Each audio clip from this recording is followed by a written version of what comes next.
Who wouldn't have heard the name of Richard I of England?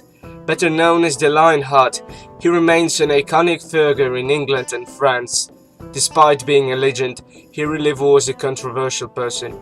Some say he was a bad son, a bad husband, and a bad king, but a gallant and splendid soldier.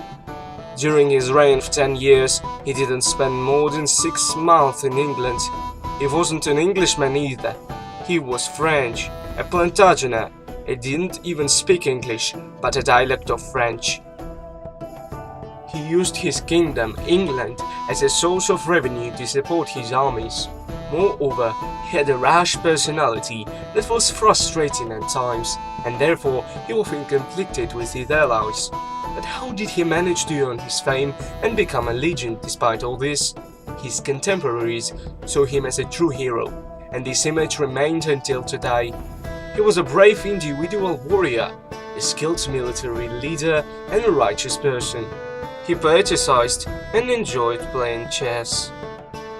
Exemplifying all of the knightly virtues, he was a true Knight King, the first of his kind. He established his repute by taking part in the Third Crusade. The crusade was launched because in the year 1187, Saladin, the Sultan of Egypt, conquered Jerusalem, the holy city of the three major religions.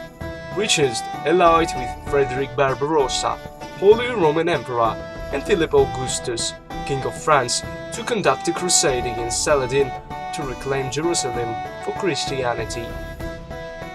Of the latter two, Barbarossa was known as the othermost soldierly ruler in Europe at the time. When the campaign was launched, Barbarossa chose to travel to the Holy Land by land, while Richard and Philip traveled by sea. They met in Sicily, but the tension between the two rival kings was obvious.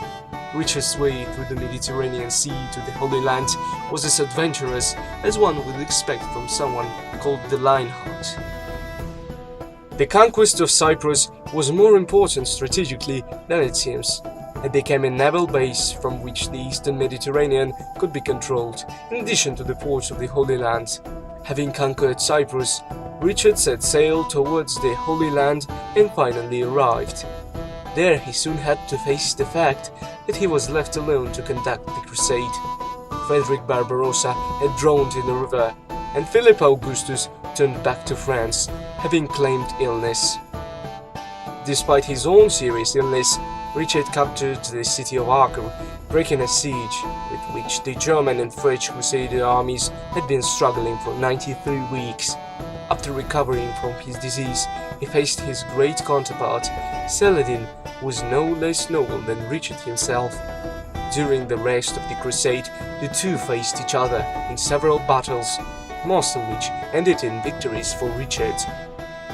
Most notable was the Battle of Jaffa, where with only 2,000 foot soldiers and 54 horsemen, he managed to rout an army of 7,000 Muslim horsemen.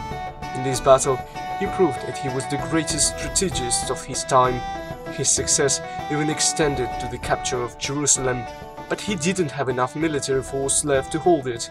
The Third Crusade ended with a treaty between the two great opponents, Saladin and Richard.